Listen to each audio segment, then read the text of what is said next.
नमस्कार. विविध रेसिपीजमध्ये आपल्या सगळ्यांचं खूप स्वागत. आज आपण मिष्टी दोई म्हणजेच गोड दही हा बंगाली प्रकार बघणार आहोत. उन्हाळ्यात विशेष करून बाहेर खूप कडकडीत ऊन पडलेलं असताना घरात थंडगार मिष्टी दोई खाण्याची मजाच काही वेगळी असेल. तर ही रेसिपी तुम्ही करून बघा. सोपी आहे खूप करायला आणि घरात जे उपलब्ध आहे सामान त्यातच आपल्यालाही करता येते. खास वेगळं असं काही आणावं लागत नाही. प्रथम आपण 1 वाटी दही घेतलेलं आहे. थोडं आंबटसर दही घ्यायचं आहे आणि ते एका गाळणीवर घालून आपण 1 तासभर ठेवणार आहोत. खाली 1 वाटी ठेवली आहे म्हणजे निथळलेलं पाणी त्यात जमा होईल आणि वरती घट्ट असं दही आपल्याला मिळेल. 1 तासभर हे असं बाजूला ठेवायचं आहे. हे निघालेलं पाणीसुद्धा टाकून द्यायचं नाही आहे. भाजीत आमटीत कशातही ते वापरायचं आहे. प्रोटीन्स असतात त्यात. तर आता हे असं बाजूला ठेवल्यानंतर आपण फुल क्रीम मिल्क घेतलेलं आहे. 1 लिटर कुठलंही घ्या परंतु फुल क्रीम घ्या. तर हे दूध आपण तापवून घेणार आहोत. त्यासाठी आधी थोडं पाणी आपण पातेल्यात टाकलेलं आहे आणि ते पाणी असं उकळायला लागल्यानंतर त्यात आपण दूध घालणार आहोत. तर सुरुवातीला आपण गॅस मोठा ठेवणार आहोत. एकदा दूध तापलं वर आलं की मग गॅस कमी करून किंवा लो टू मीडियम असा मध्ये मध्ये ठेवून दूध आटवून घेणार आहोत. 30% दूध आपण यातलं आटवून घेणार आहोत. साधारण 1 लिटरमधलं 70% दूध आपण ठेवणार आहोत. 30% आटवून घेणार आहोत. म्हणजे 2/3 साधारणपणे आपण ठेवणार आणि 1/3 दूध आटवून घेणार आहोत. त्यामुळे काय होईल, आपल्याला मिष्टी दोई करण्यासाठी घट्ट असं दूध तयार होईल. हलवत राहायचं आहे सारखं, खाली लागू द्यायचं नाही आहे. खाली लागू नये म्हणूनच आपण सुरुवातीला थोडं पाणी त्यात घातलं आहे. तरीसुद्धा मध्ये मध्ये असं हलवायचं आहे. हे बघा असं दूध आटलेलं आहे. अशा प्रकारे घट्ट असं दूध तयार झालं आहे. साधारण 30% दूध कमी झालं आहे यातलं. आता अर्धी वाटीला थोडी कमी अशी साखर घेतलेली आहे मी. त्यातली 2 चमचे साखर आता यात दुधात घालून घेते. आपल्या आवडीप्रमाणे आपण साखर जास्तसुद्धा घेऊ शकता. तुम्हाला मिष्टी दोई जर जास्त गोड हवं असेल तर थोडी जास्त घ्या. आता ही या दुधात मिक्स करून दूध आपण थंड व्हायला ठेवूयात. नंतर साखर चांगली मिक्स झाली की गॅस आपण बंद करणार आहोत. झालेलं आहे. आता थंड व्हायला ठेवलं आहे दूध. आता या नॉनस्टिक पॅनमध्ये आपण ही साखर जी आहे ही घालून घ्यायची आहे. अशी पाणी न घालता, अजिबात पाणी घालायचं नाही. अजून गॅस पेटवलेला नाही आहे आपण, गॅस बंदच आहे. फक्त साखर आधी व्यवस्थित अशी सगळीकडे घालून घ्यायची आहे. एकाच ठिकाणी असा ढिगारा घालायचा नाही आहे, पसरवून घ्यायची आहे. गॅस चालू करून गॅस कमी करून ठेवायचा आहे. हे बघा मध्ये मध्ये मेल्ट व्हायला लागली आहे साखर. गॅस कमीच ठेवायचा आहे आणि लक्ष ठेवायचं आहे, कारण यात आपण पाणी अजिबात घातलेलं नाही आहे. आत्ताच आपण यात कालथा किंवा हा सिलिकॉनचा स्पॅट्युला घालणार नाही आहोत, कारण त्याला साखर चिकटेल. पूर्ण वितळू द्यायची आहे. हे बघा अशा प्रकारे असं हलवून अलगद सगळीकडे फिरवून परत गॅसवर ठेवायचं आहे. मंद गॅसवरच आहे ठेवलेलं आपण. रंग बदलायला लागलेला आहे आता. या रेसिपीमधली ही सगळ्यात महत्त्वाची आणि मुख्य स्टेप आहे की कॅरॅमल बनवणं. साखरेचं आपण हे कॅरॅमल बनवून घेतो आहोत.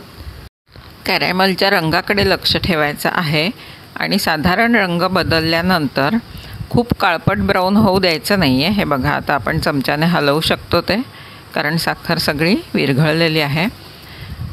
जास्त काळपट होऊ न देता, कारण जास्त ते जर जळालं तर आपलं मिष्टी दोई कडवट होईल. म्हणून खूप काळपट होऊ न देता साधारण असा रंग आला,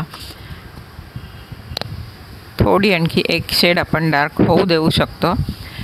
त्यानंतर आपण यात दूध घालून घेणार आहोत. हे डायरेक्ट आपण थंड केलेल्या दुधात घातलं तरीही चालतं, परंतु यात दूध मिक्स करून घेतलं आणि मग ते दूध आपण मोठ्या भांड्यात टाकलं की ते मिक्स करायला सोपं जातं. म्हणून आपण यातच आता 4-5 पळ्या दूध मिक्स करून घेणार आहोत.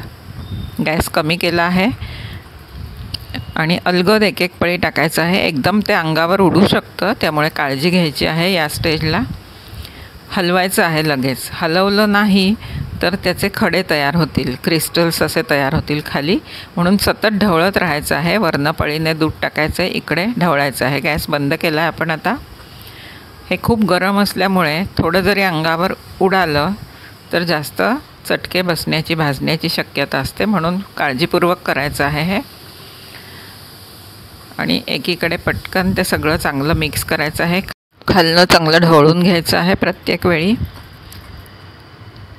आता दूध घालून झालेलं आहे आपलं. चांगलं मिक्स देखील झालेलं आहे. आता हे थोडं थंड होऊ द्यायचं आहे. आपलं दूध देखील आता कोमट असं झालेलं आहे. त्यात हे आपण मिक्स करणार आहोत. हे बघा, थंड व्हायला ठेवलं आहे हे. आता आपलं दही तयार झालेलं आहे. घट्ट असं दही तयार झालेलं आहे. ते आपण चांगलं फेटून घेणार आहोत. फेटल्यामुळे काय होतं, चांगलं मऊ मुलायम असं तयार होतं आणि दुधात ते पटकन छान मिक्स होतं. नाहीतर असे गोळे गोळे, गाठी गाठी असं राहू शकतं. म्हणून आधी फेटून घ्यायचं आहे. दही फेटून बाजूला ठेवलं आहे. आता दुधात आपण कॅरॅमल मिक्स केलेलं जे दूध आहे ते घालून घेऊयात आधी. हे बघा, आपण कॅरॅमलमध्येच आधी दूध घातलं आहे, त्यामुळे आत्ता मिक्स करायला आपल्याला ते खूप सोपं जातं आहे. चांगलं ढवळून मिक्स करून घ्यायचं आहे. एरवी आपण उन्हाळ्याचं लस्सी किंवा मसाला ताक हे पदार्थ करतोच, परंतु हा एक प्रकार नक्की तुम्ही करून बघा. ही रेसिपी केल्यानंतर तुम्हाला आवडली तर लाईक शेअर करा आणि मला कॉमेंट करून जरूर कळवा रेसिपी कशी झाली ते. हे बघा, आता कॅरॅमल मिक्स केलेलं दूध आपण यात घातलं आहे. आता हे थोडं बाजूला घेऊन आपण बघूयात कोमट झालेलं आहे का. कोमट झाल्यानंतर त्यात दही मिक्स करायचं आहे. गरम असेल तेव्हा दही मिक्स करायचं नाही आहे. आता दही असं पळीने मिक्स करून थोडं नंतर आपण बीटरने मिक्स करणार आहोत. रवीने घुसळलं तरीही चालेल. यामुळे काय होईल, ते छान मिक्स होईल आणि मऊ असं छान दही सेट होईल आपलं. मिष्टी दही फेसल्यामुळे चांगलं फेटून घ्यायचं आहे. असं रवीने किंवा चमच्याने देखील तुम्ही हे करू शकता, पळीने. आता छान मिक्स करून झालेलं आहे. आता आधी 6 ते 7 तास हे बाहेर ठेवायचं आहे. सेट करायला डायरेक्ट आपण भांड्यांमध्येच ठेवणार आहोत, बाउल्समध्ये. सेट झाल्यानंतर, दही तयार झाल्यानंतर हे फ्रीजमध्ये ठेवायचं आहे 2-3 तास. आधी 6 ते 7 तास हे बाहेर ठेवायचं आहे, कारण दही लागलं पाहिजे चांगलं याला.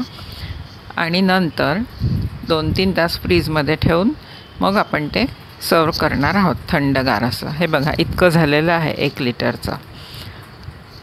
4 कप्स आणि शिवाय दुसऱ्या एका भांड्यात काढलेलं आहे. हे झालं आहे.